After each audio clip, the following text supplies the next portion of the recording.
Гледайте мача Грузия срещу Португалия на 26 юни, сряда от 22:00 на живо по Диема Спорт 3.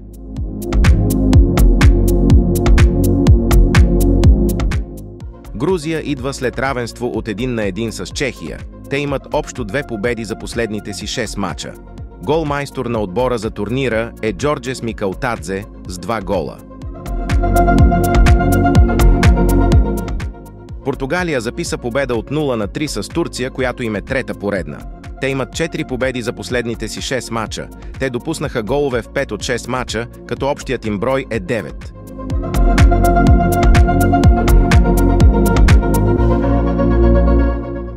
Базирано на статистиката ни, очакваме победа от Португалия.